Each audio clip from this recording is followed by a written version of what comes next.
إن الحمد لله الصلاة والسلام على من لا نبي بعده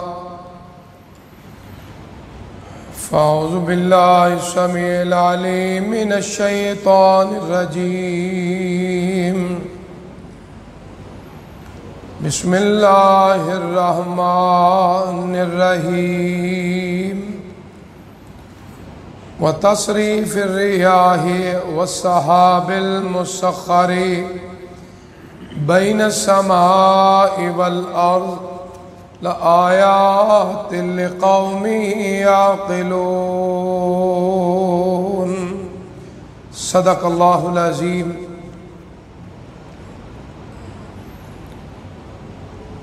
ہواؤں کا پھیرنا، بادلوں کا مسخر کرنا، آسمانوں اور زمین کے درمیان ایسی قوم کے لیے نشانیاں ہیں جو سمجھتے ہیں۔ حضرات محترم، ایام معدودات دن تیزی سے میری اور آپ کی زندگی سے گزر رہے ہیں۔ اللہ کے فضل و کرم سے آج کی رات بڑی تاریخی رات ہے، بڑی برکتوں والی رات ہے۔ اللہ کے فضل و کرم سے ہماری جو آج کی سحری ہے وہ 26 رمضان، اور جو رات میری اور آپ کی زندگی میں انشاءاللہ الرحمن آئے گی وہ 27ویں شب، 27ویں رات، لیلۃ القدر خیر من الف شہر۔ 5 طاق راتوں میں 27ویں شب کے بارے میں اولیاء اللہ، ائمہ کرام، محدثین، صحابہ کرام رضوان اللہ علیہم اجمعین کی ایک جماعت طاق رات کے لیے، شب قدر کے لیے 27ویں رات کی بڑی فضیلت بیان فرماتے ہیں۔ حالانکہ 5 راتیں طاق رات ہیں، لیکن ان طاق راتوں میں بادشاہ رات جس کو تصور کیا جاتا ہے وہ 27ویں شب ہے۔ اس میں ایک مغالطہ ہے کہ ہمارے بعض دوست طاق راتوں میں صرف 27ویں شب کو طاق سمجھتے ہیں، یہ بھی شریعت کے خلاف ہے۔ طاق راتوں میں 21ویں بھی ہے، 23ویں بھی ہے، 25ویں بھی ہے، 27ویں بھی ہے اور 29ویں بھی ہے، لیکن ایک جماعت کی طرف سے 27ویں شب کو بہت زیادہ اہمیت ہے۔ تو اس لیے اللہ کے حضور دعا ہے، درخواست ہے، التجا ہے، پنجابی کہندے نے ترلا ہے، اللہ آج کی رات میرے لیے اور آپ کی لیے جو ہے وہ شب قدر بنا دے، اور اللہم انکا عفو تحب العفو فاعف عنی۔ حدیث کے اندر یہ الفاظ آتے ہیں، اگر انہی الفاظ کو پڑھیں تو یہ بھی اللہ تعالیٰ قبول فرمائے گا۔ لیکن یہ بات آپ ذہنوں میں سیو اور محفوظ کر لیں، احادیث کے جو الفاظ ہیں ان کو واحد اور جمع میں تبدیل کرنے کی اجازت ہے، لیکن قرآن پاک کی جو آیات مبارکہ ہے ان کو تبدیل کرنے کی قیامت تک نہ مجھے، نہ آپ کو، نہ کسی کو بھی اجازت نہیں ہے۔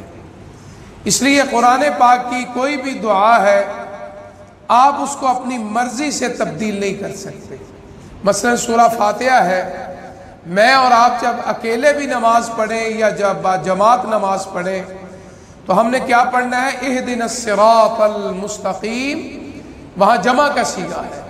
یہ نہیں کہ بندہ یا کوئی عورت سمجھے کہ میں اکیلی یا اکیلا نماز پڑھ رہا ہوں تو اہدی پڑھ لوں یعنی مجھے ہدایت دے، نہیں، قرآن کی آیت کو بدلنے کا تصور نہیں، بہت بڑا کبیرہ گناہ ہے۔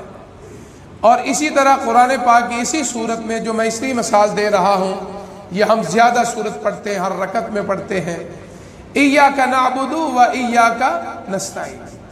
اب اس کے اندر بھی یہ بات ہے کہ ہم جمع کا صیغہ استعمال کرتے ہیں، اعبدو نعبدو، یہ جمع کے اور واحد متکلم اور جمع متکلم کا صیغہ ہے، جو پڑھے لکھے دوست ہیں جانتے ہیں۔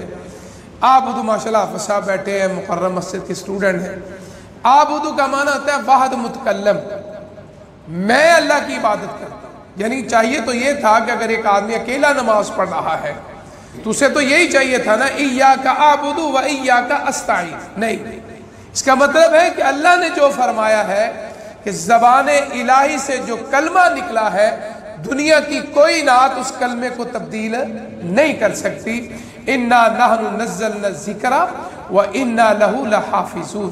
اللہ فرماتے ہیں کہ قرآن میں نے نازل فرمایا، اس کی حفاظت بھی.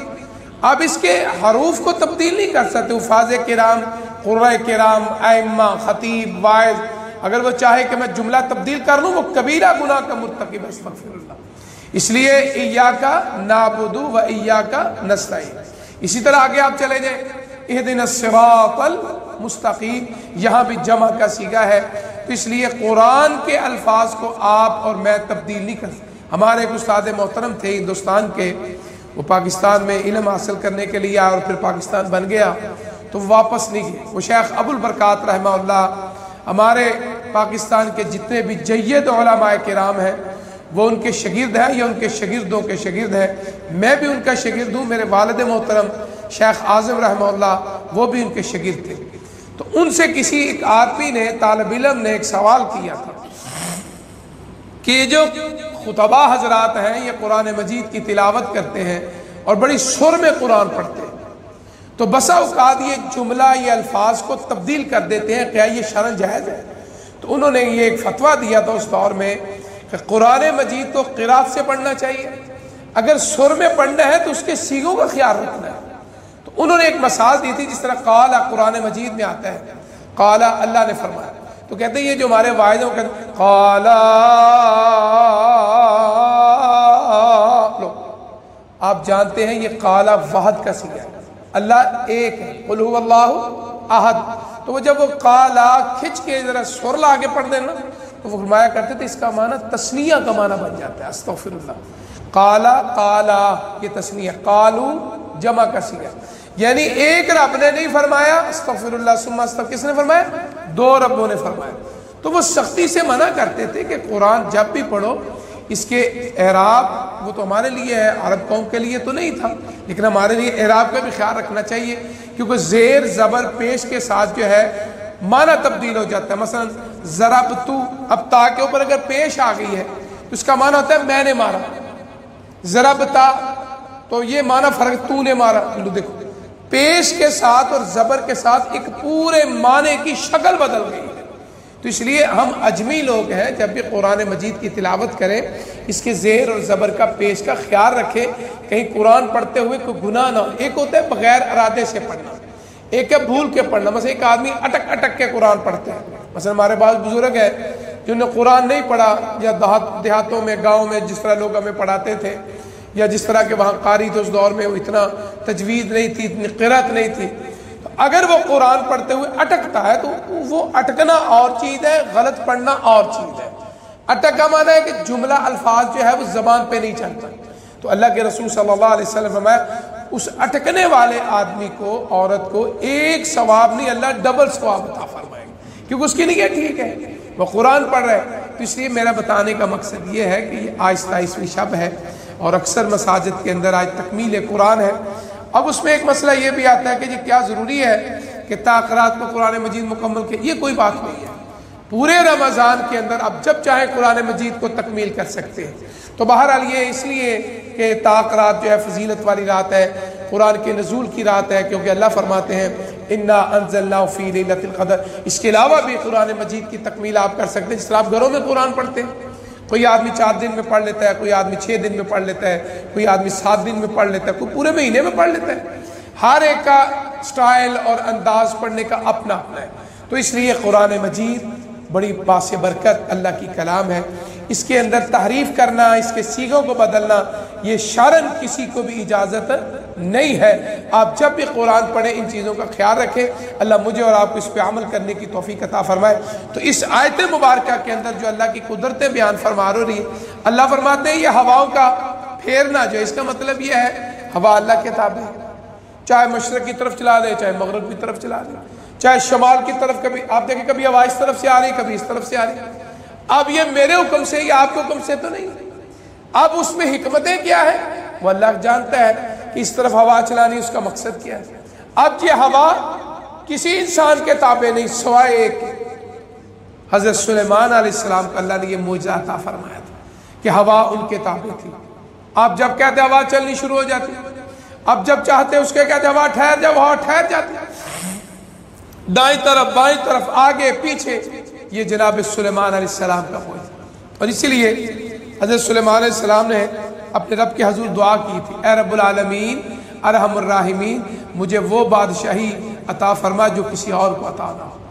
ہوا تابع, جن تابع, جانوروں پرندوں کی بولیاں جاننے والے. ایک دفعہ حدیث میں آتا ہے کہ اللہ کے رسول صلی اللہ علیہ وسلم مسجد نبوی میں نماز پڑھا رہے تھے, تو ایک جن کے بچے نے آپ کے ساتھ شرارتیں شروع کر دی. تو اللہ کے رسول صلی اللہ علیہ وسلم نے اس کو پکڑ لیا. جب اس کو پکڑا تو حدیث میں آتا ہے کہ تھوڑی دیر بعد آپ نے اس کو چھوڑ دیا. آج ہمارے بعض دوست کہتے ہیں جن ہمارے تابع ہیں, یہ جھوٹ بولتے ہیں, یہ شیطان لوگ ہیں, یہ کالا علم جادو وغیرہ اسلام نے حرام قرار دیا ہے. یہ شیطان ہوتے ہیں جو انسانوں کو تکلیف پہنچاتے ہیں اور اپنے گندے لوگوں کے ساتھ ان کا رابطہ ہے. آپ کسی لیے جب آپ قضاء حاجت کے لیے جاتے تو کیا پڑھتے ہیں؟ بسم اللہ اللہم انی اعوذ بک من الخبث والخبث. گندی جگہوں میں رہتے ہیں اور گندے لوگوں کے پاس رہتے ہیں. یہ ناپاک اور نجاست سے بھرے ہوئے گندے لوگ ہیں جو یہ شیطانی کام کرتے. اسلام نے لعنت قرار دیا جو جادو سیکھتا ہے اور جادو کرتا ہے. استغفر اللہ. ہمارے پاس قرآن کا علم ہے, ہمارے پاس حدیث مصطفیٰ کا علم ہے. یہ شیطانی علم سیکھنا سکھانا قیامت تک کے لیے حرام ہے. اس لیے یہ گندے لوگ ہیں, پلیت لوگ ہیں. ہاں ان سے پناہ مانگنے کا حکم ہے, اللہ ہمیں ان کی شر سے محفوظ فرمائے. آپ گندی جگہ پہ جاتے ہیں تو کیوں حکم ہے؟ کیونکہ یہ ان کی گندی خوراک ہے, گندی جگہ پہ رہتے ہیں. اور وہاں جب ہم جاتے ہیں تو اس لیے حکم ہے یہ پڑھو اللہم انی اعوذ بک من الخبث والخبائث. عرب کی قوم میں کافر ایسے بھی بدماش لوگ تھے, جب وہ جنگلوں میں جاتے تو پتہ کیا کہتے تھے؟ اے اس جنگل کے جن, اے جنگل کی دیوی, اے جنگل کے دیوتا, ہم تیرے جنگل میں آگے, تو ہماری حفاظت فرمانی. استغفر اللہ. مسلمان کیا کہتے ہیں؟ حسبنا اللہ, حسبی اللہ, ہمیں اللہ ہی کافی ہے. اسے یہ جادو ٹونا جن یہ جتنے بھی معاملات ہیں شیطانی کام ہے. اللہ ہمیں ہمارے گھر والوں کو محفوظ فرمائے. من الجنتی والناس معوذتین, اسی لیے پھر جو ہے اللہ تعالیٰ نے بڑی تعریف بیان فرمائی ہے. تو اس لیے جادو ٹونا کرنا یہ منع ہے. یہ کہنا کہ جن میرے تابع ہے. تو میرے والد محترم کا ایک دوست تھا, ہے تو عالم دین تھا, آج بھی بعض ایسے عالم دین ہیں جو اس طرح کے کام کرتے ہیں صرف اپنے پیٹ کی خاطر. اور یاد رکھو یہ اپنے پیٹ میں جہنم کی آگ بھرتے ہیں. جھوٹ بھی بولتے ہیں, تینوں جادو ہو گیا ہے, تینوں فلانے نے انج کیتا ہے, فلانے نے انج کیتا ہے. بندہ پوچھے تینوں اپنا نہیں پتا, تو آنے واسطے لوگوں نے گھراں بھجا پھرنا پہ. وہ ایک عالم دین تھے, فوت ہو گئے ہیں. تو ایک دن جامعہ اسلامیہ میں آیا تو ابو اللہ بخشے پتہ تھا کہ یہ اس طرح کے کام کرتا ہے. تو میرے والد صاحب کہنے لگے یہ میری یہ ٹانگ ہے میری پڑی ہوئی, اپنے جیل نو بلا آزم دی لات نو چوک کے ذرا چوک کے نا تھوڑی جی ادھر کر چھڑے. وہ ابو دے چہرے نو ویکھ رہے, شاگرد سارے بیٹھے ہیں بخاری شریف مسلم کی پڑھنے والے. تو والد صاحب فرمانے لگے اے میری ٹانگ آزم دی پئی ہے, جن جو ہے نا میرے تابع وہ چک لیا, وہ چک لیا, وہ چک لیا. ان کو ہے لات چوک کے تھوڑی جی اینی کو اتنے کر چھڑے, چل میں بھی مان لاں گا تیرے جن تیرے تابع. وہ آدھے نے کہ سارے شاگرد گواہ نے, میرے بابا نے مجھے خود بتایا, ہکا بکا ہو گیا. قرآن کہتا ہے فَبُہِتَ الَّذِي كَفَرَ, اللہ کی قدرتوں کو کوئی چیلنج نہیں کر سکتا. اس لیے یہ بات ذہنوں میں رکھنا, جن جو ہے یہ اللہ کی مخلوق ہے, کسی کے تابع نہیں ہے. ہاں شیاطین ضرور ہو سکتے ہیں, وہ بھی جنیں ہیں, لیکن وہ گندے لوگ ہیں اور گندے لوگوں کے پاس آتے ہیں. ایک آدمی دعویٰ کرے توحید کا, ایک دعویٰ آدمی کرے کہ میں اللہ کے نبی کا غلام ہوں, اس طرح کے کام کرے, وہ سجدہ نہیں ہے, وہ جھوٹ بولتا ہے. تو اس لیے اللہ تعالیٰ ہمیں ان شیاطین کی گندی چیزوں سے, گندے عملوں سے اللہ ہمیں ہماری نسلوں کو بھی محفوظ فرمائے. اب یہ جن جو ہے جب وہ قابو میں آ گیا نا اللہ کے رسول سے, آپ جیسی شان والا تو کوئی نہیں آ سکتا. آپ نے تھوڑی دیر بعد اس کو چھوڑ دیا. جب نماز آپ نے ختم کی تو صحابہ کرام رضوان اللہ علیہ مجمعین کو آپ نے بیان فرمایا میرے صحابہ آج ایک جن کے بچے نے میرے ساتھ لٹکیلیاں شروع کر دی, تو میں نے اس کو پکڑ لیا. تھوڑی دیر بعد میں نے اس کو چھوڑ دیا. تو اللہ کے رسول صلی اللہ علیہ وسلم مانا کہ پتہ میں نے کیوں چھوڑا اسے؟ میرے بھائی سلیمان علیہ السلام کی دعا تھی کہ اللہ مجھے وہ بادشاہی عطا کرنا جو کسی اور کو نہیں ہے. تو جن میرے بھائی سلیمان کے تابع تھے تو میں نے فوراً جن کو چھوڑ دیا. میرا دل تو کرتا تھا کہ میں اسے چھوڑوں نہ, اس کو باندھ دوں, مدینے کے انصاروں کے اور مہاجرین کے بچے اس کو دیکھتے. اللہ اکبر. تو یہ بات سمجھ میں آتی ہے کہ جن جو ہے جناب سلیمان علیہ السلام کے تابع تھے، ان کا حکم مانتے تھے، ان سے گفتگو کرتے تھے، یہ اللہ کی طرف سے ان کو معجزہ تھا. اب یہ ہوا جو ہے یہ بھی ان کے تابع تھے. اور اللہ کے رسول صلی اللہ علیہ وسلم پہ جو اللہ نے قرآن نازل فرمایا اس کے اندر آتا ہے کہ ایک آدمی سلیمان علیہ السلام کے دربار میں بیٹھا، تو اللہ نے ملک الموت جس کا نام ہم نے اسرائیل رکھا، حالانکہ قرآن و حدیث میں اس کا نام اسرائیل نہیں آتا، بس بعض علماء نے اس کا نام اسرائیل رکھ لیا ہے. قرآن و حدیث میں موت کے فرشتے کا نام اتنا ہی آتا ہے ملک الموت، جو میرے پاس بھی آنا ہے اور آپ کے پاس بھی آنا ہے، ہمارے بڑوں کے پاس بھی آنا ہے. بس یہ دعا ضرور کیا کرو جب یہ ملک الموت آئے نا تو اس کی زبان پہ یہ جملہ ہو جو میں اکثر کہتا ہوں، یا ایتھا النفس المطمئنہ ارجعی الی ربک راضیۃ مرضیہ فادخلی فی عبادی وادخلی جنتی. جب یہ ملک الموت میرے پاس آپ کے پاس ہے تو یہ آیت پڑھ رہا ہوں، اے مطمئن نفس، اے روح، اطمینان والی روح، آجا تیرے رب نے تجھے بلا لیا. اللہ اکبر. امر ربی واپس جا رہا ہے اور ساتھ ہی کہہ رہا ہے اللہ تجھ سے راضی ہو گیا تو اپنے رب سے راضی ہو جا اور تو جنت میں جنتیوں کے ساتھ جنت میں داخل ہو جا. تو اس لیے ہمیں اللہ تعالیٰ یہ آواز آخری دم سننے کی توفیق عطا فرمائے. اب یہ ملک الموت جو ہے نا وہ دربار میں آیا، اس نے اس آدمی کو ذرا گور کے نا ایسے ذرا دیکھا تو وہ بندہ ڈر گیا. تو جناب سلیمان علیہ السلام سے کہنے لگا اللہ کے نبی یہ جو بندہ لگتا ہے میرا کوئی دشمن ہے، مجھے اس سے خوف آ رہا ہے، تو آپ ایسے کریں مجھے یہاں سے اٹھا دیں. انہوں نے ہوا کو حکم دیا کیونکہ وہ تابع تھی. کہتے اس ہوا نے اس کو بھنور میں لیا، اس کو اپنی دبوچ میں لیا، اس کو پکڑ کے ہندوستان کی سرزمین میں اس علاقے میں کہتے ہیں اس کو پھینک دیا. جب وہ جس جگہ پہ اس نے قدم رکھا ملک الموت نے آگ اس کی جان قبض کر دیا.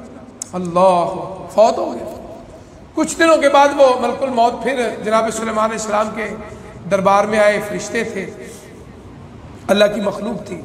تو کہتے ہیں جس وقت وہ آئے تو جناب سلیمان علیہ السلام پوچھا یار ایک دن تو ہمارے دربار میں آیا تھا تو وہ ایک آدمی تجھے دیکھ کے ڈر گیا.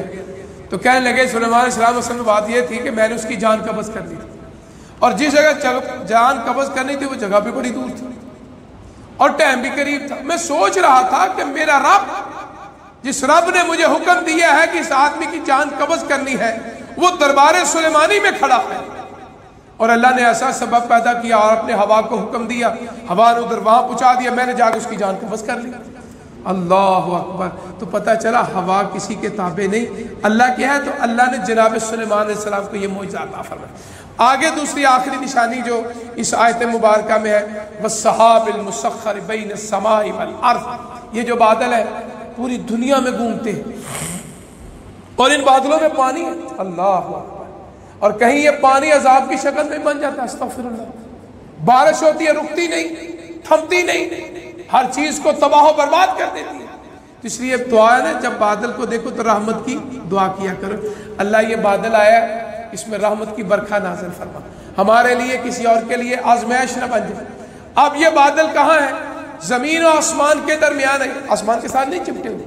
آپ دیکھیں جن دوستوں نے حج عمرہ کیا ہے، یہ جو ہمارے ہوائی جہاز جس پہ آپ بیٹھ کے جاتے ہیں، تو جس وقت یہ پرواز کرتے ہیں تو ان کی تربیت ہے کہ یہ بادلوں کے نیچے نہیں رہتے، یہ بادلوں کے اوپر چلے جاتے ہیں. ان کو پتہ ہوتا ہے موسمیات کہ فلاں علاقے میں راستے میں بادل ہے، تو اپنی ہائٹ کو، اپنی بلندی کو وہاں لے جاتے ہیں کہ بادلوں کے اوپر ہوتے ہیں. اور اللہ کی قدرت دیکھو کہ جہاز اوپر جا رہا ہے، نیچے بادل ہے اور نیچے پانی، بارش برس رہی ہے. اللہ اکبر. تو یہ کس نے کھڑا کیا ہے؟ کوئی چیز نہیں ساتھ کھڑی، کوئی رسی نہیں، کوئی سنگل نہیں، کوئی شے نہیں. تو کس کے حکم سے کھڑے؟ اللہ کے حکم سے. اللہ فرماتے ہیں یہ میری طاقت ہے، سبحان اللہ، کہ زمین و آسمان کے درمیان یہ بادل ہے. اللہ کے حکم سے کبھی ادھر جا رہے ہیں کبھی ادھر. اللہ کا حکم آتا ہے فلاں جگہ پہ بارش ہونی، بادل اس طرف جانے شروع ہو جاتے ہیں. اللہ فرماتا ہے یہاں بس، بادل وہاں سے دوسری طرف چلے جاتے ہیں، وہاں آسمان صاف ہو جاتا ہے. اور ہمارے گجرانوالہ شہر میں آپ نے اکثر دیکھا ہوگا کہ ادھر بارش ہو رہی ہے تو ادھر بارش نہیں ہو رہی. اور جو لوگ ٹریولنگ کر رہے ہوتے ہیں، یہ سفر کر رہے ہوتے ہیں، وہ گاڑی میں جا رہے ہوتے ہیں تو ایک دفعہ راستے میں سڑک میں بارش تیز ہو رہی ہے، سبحان اللہ، اور جگہ کراس کرتے تو وہاں دھوپ نکلی ہوتی ہے. تو یہ میرے اللہ کی طاقتیں ہیں، قدرتیں ہیں، نشانیاں ہیں عقل والوں کے لیے. غور و فکر کی جگہ ہے. فرمایا کون غور و فکر کرتا ہے؟ الذین یذکرون اللہ قیاما وقعودا. فرمایا جو کھڑے ہو کے یاد کرتے ہیں، بیٹھ کے یاد کرتے ہیں، لیٹ کے اپنے رب کو یاد کرتے ہیں، وہ اللہ کی قدرتوں، اللہ کی نشانیوں میں غور و فکر کرتے ہیں کہ یہ ہمارا رب ہے جس رب کا ہم نے کلمہ پڑھا ہے لا الہ الا اللہ، کہ اللہ کے سوا کوئی رب نہیں ہے۔ تو اس لیے یہ بادل اللہ کے حکم سے۔ حدیث میں صرف ایک واقعہ آتا ہے، حضرت ابو ہریرہ رضی اللہ تعالیٰ عنہ اس حدیث کے راوی ہیں کہ ایک دفعہ اللہ کے رسول صلی اللہ علیہ وسلم تشریف فرما تھے، آپ نے فرمایا ایک آدمی جنگل سے گزر رہا تھا، حدیث کا الفاظ ہے صحرا، بیابان، چٹیل میدان، اچانک اس نے آسمان سے آواز سنی کہ اللہ بادلوں کو حکم دے رہے کہ فلاں آدمی، اس کا نام بھی لیا گیا، اس کے کھیتوں کو جا کے پانی دے دو۔ اللہ، وہ آدمی کہتا ہے، اللہ کے نبی صلی اللہ علیہ وسلم فرماتے ہیں کہ اتنی دفعہ میں یہاں سے گزرا کبھی ایسی آواز نہیں آئی، آج آواز آ رہی ہے کہ بادلوں کو حکم دے رہا ہے کہ فلاں آدمی کے کھیتوں کو پانی دینا ہے۔ وہ آدمی کہتا ہے میں بھی ان بادلوں کے پیچھے پیچھے چلا گیا، میں نے دیکھا کہ پہاڑی کی چوٹی کے اوپر وہ بادل گئے، وہاں تیز بارش ہوئی، دائیں بائیں کوئی بارش نہیں، موسلادھار بارش۔ اب وہ پانی جو ہے بادل اس سے جو برسا ہے وہ پہاڑی کے پیڑا، پہاڑی سے وہ نیچے آ رہا ہے، آگے ایک نالا بنا ہوا ہے، وہ سارا پانی اس نالے میں جا رہا ہے۔ میں بھی اس نالے کے ساتھ ساتھ میں دیکھوں پانی جا کدھر رہا کہ میں وہ دیکھوں کون وہ خوش نصیب ہے جس کے کھیتوں کے پانی کو پلانے کا رب العالمین سبب پیدا فرما رہے۔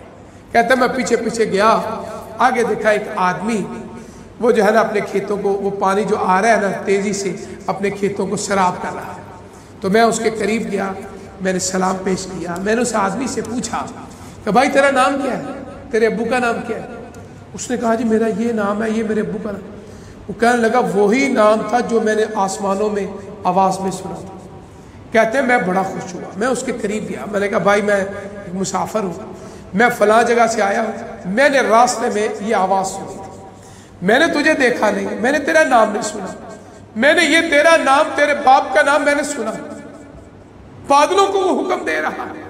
یار تو کون سی نیکی کرتا ہے کہ اللہ تعالیٰ نے تیرے کھیتوں کے پانی کا بندوبست کیا۔ اللہ اکبر، کہنے لگا بیٹھ جا، تو اجنبی مسافر آدمی، اسے بٹھایا، اس کی مہمانی کی۔ تو آقا علیہ الصلوۃ والسلام نے فرمایا، اس نے فرمایا کہ میں اپنے اس کھیت کے جب پھل تیار ہو جاتا ہے یا اناج تیار ہو جاتا ہے، میں اس کے 3 حصے کرتا ہوں، ایک حصہ اپنے گھر والوں کے لیے، اور ایک حصہ دوبارہ اس کی کاشتکاری کے لیے، اور تیسرا حصہ میں اللہ کی مخلوق کے لیے خرچ کر دیتا ہوں۔ اللہ کہا یہی وہ تیرا عمل ہے جو تیرے رب کو پسند آ گیا ہے۔ آقا علیہ الصلوۃ والسلام نے اس واقعہ کو صحابہ کرام کو بیان فرمایا۔ تو اس لیے یہ ساری قدرتوں کی نشانیاں جتنی بھی ہیں اللہ کی طاقتیں ہیں، لآیات لقوم یعقلون، اللہ فرماتے ہیں جو عقل کرتے ہیں، فہم رکھتے ہیں۔ کون؟ جو توحید والے ہیں، وہ اللہ کی قدرتوں کو سمجھتے ہیں۔ تو اس لیے اللہ کے حضور دعا ہے اے رب العالمین مجھے اور آپ کو اللہ کی نشانیاں، قدرتیں، طاقتیں غور کرنے کی، فکر کرنے کی، سمجھنے کی اور اس پہ عمل کرنے کی اللہ توفیق عطا فرمائے۔ وآخر دعوانا الحمدللہ رب العالمین والعاقبۃ للمتقین۔ اللہم صلی علی محمد وعلی آل محمد صلی علی ابراہیم وعلی آل ابراہیم انک حمید مجید۔ اللہم بارک علی محمد وعلی آل محمد کما بارکت علی ابراہیم وعلی آل ابراہیم انک حمید مجید۔ اللہم ربنا آتنا فی الدنیا حسنۃ وفی الآخرۃ حسنۃ وقنا عذاب النار۔ اللہم اشف مرضانا ومرضى المسلمین۔ اے رب العالمین ارحم الراحمین ذو الجلال والاکرام، اے رب العالمین ہم میں سے جو بیمار ہیں اللہ ہمیں صحت والی زندگی عطا فرما، ہمارے پیاروں کو صحت والی زندگی عطا فرما، جو فوت ہو گئے اللہ ان کی بخشش فرما۔ اللہ بخشش کا مہینہ ہے، ہمارے لیے باب الریان کا جو دروازہ ہے اس میں جو داخل ہونے والے نام ہیں، اللہ ان ناموں میں ہمارے گناہگاروں کو بھی نام شامل فرما لے۔ اللہ وہ جنت کے دروازے میں اللہ ہمیں جنت میں داخلہ نصیب فرما۔ اے رب العالمین جو ہمارے والدین فوت ہو گئے اللہ ان کی بخشش فرما۔ رب رحمہما کما ربیانی صغیرا۔ اللہ یہ طاق رات ہے، 27ویں رات ہے، اللہ ہم سب کے لیے شب قدر کی رات بنا دے، طاق رات بنا دے، لیلۃ القدر بنا دے۔ اللہم انک عفو تحب العفو فاعف عنی، اللہم انک عفو تحب العفو فاعف عنا۔ اے رب العالمین ہماری مشکلوں کو آسانیوں میں تبدیل فرما، ہمارے رزق میں برکت اور کثرت عطا فرما۔ اے رب العالمین یرزق من یشاء بغیر حساب، جو اللہ آپ کا اعلان ہے کہ بعض بندے وہ ہیں جن کو آپ بغیر حساب کے رزق دیتے ہیں، اللہ ان بندوں میں ہمارے نام بھی داخل فرما لے، اللہ ان بندوں میں ہمارے نام بھی داخل فرما لے، اللہ ان بندوں میں ہمارے نام بھی داخل فرما دے، ہمارے گھر والوں کو ہمارے لیے آنکھوں کی ٹھنڈک بنا۔ اے اللہ جو روزہ رکھا اللہ قبول و منظور فرما، اس کو نبھانے کی توفیق عطا فرما، سحری افطاری میں برکتیں عطا فرما۔ ربنا تقبل منا انک انت السمیع العلیم وتب علینا انک انت التواب الرحیم۔ صلی اللہ علی خیر خلقہ محمد وآلہ وآل بیتہ واصحابہ اجمعین برحمتک یا ارحم الراحمین۔ جامع مسجد خورشید میں انشاءاللہ الرحمن 29ویں شب تا قرات کو تکمیل قرآن ہوگا انشاءاللہ۔